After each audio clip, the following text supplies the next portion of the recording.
రేవంత్ రెడ్డి గారి వరంగల్ జిల్లా పర్యటన సందర్భంగా ఈరోజు నన్ను నాతో పాటు అనేక మంది బీఆర్ఎస్ పార్టీ కార్యకర్తలను వరంగల్ జిల్లాలో హౌస్ అరెస్ట్ చేయడాన్ని, పోలీస్ స్టేషన్లలో ఉదయం నుండి అరెస్ట్ చేయడాన్ని మేము తీవ్రంగా ఖండిస్తున్నాం.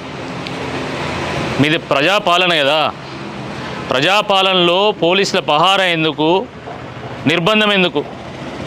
ప్రజాప్రభుత్వం కదా, ప్రజాప్రభుత్వాన్ని బీరాలు పలుకుతున్నప్పుడు ప్రతిపక్ష పార్టీ నాయకుల మీద ఈ ఆంక్షలు ఎందుకు? ఇది చాలా దుర్మార్గం. ఇది కేవలము ముఖ్యమంత్రి గారి పర్యటన సందర్భంగా మేము నిర్మాణాత్మకంగా కొన్ని సూచనలు మాత్రమే చెప్పినాం. ఎక్కడ కూడా మేము ముఖ్యమంత్రి గారిని అడ్డుకుంటామని మేము చెప్పలే. 6 నెలలు కూడా కాలే, అప్పుడే ఇంత అభద్రతా భావం ఎందుకు? ఎందుకు ఈ నిర్బంధాలు, ఎందుకు ఈ ఆంక్షలు? దీనికి సమాధానం చెప్పాల్సిందిగా కోరుతా ఉన్నాం.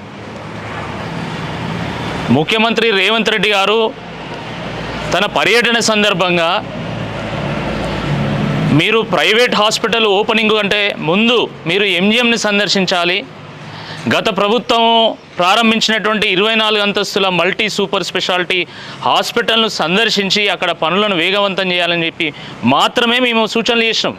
అంతే తప్ప ఎక్కడ కూడా మేము అడ్డుకుంటామని చెప్పలే. ప్రతిపక్ష పార్టీ నాయకులు సూచనలు చేసేంత వరకు పాపం ముఖ్యమంత్రి స్థాయిలో ఆయనకి ఎట్లా పర్యటన చేయాలో కూడా తెలియదు.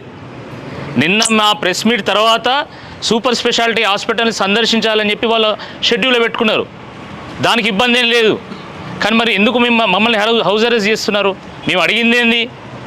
ఎంజిఎంని సందర్శించమన్నాం, సూపర్ స్పెషాలిటీ హాస్పిటల్ని సందర్శించమన్నాం.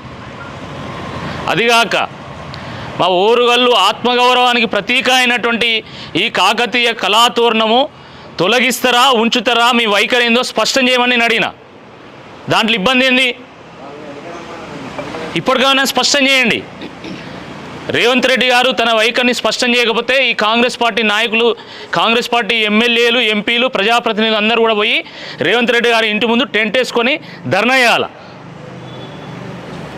మీరు ముఖ్యమంత్రి గారిని ప్రశ్నించకపోతే ప్రజలే మీ ఇళ్ళ ముందుకు వచ్చి ధర్నా చేసేటువంటి ఒక పరిస్థితి వస్తుంది.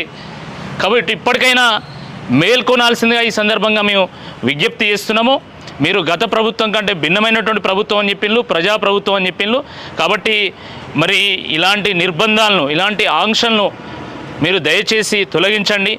స్వేచ్ఛగా ప్రజలు ప్రశ్నించే విధంగా, స్వేచ్ఛగా ప్రజాస్వామ్యంగా ప్రజలు పోరాడే విధంగా మీరు అవకాశం కల్పించాల్సిందిగా ఈ సందర్భంగా మేము విజ్ఞప్తి చేస్తున్నాం.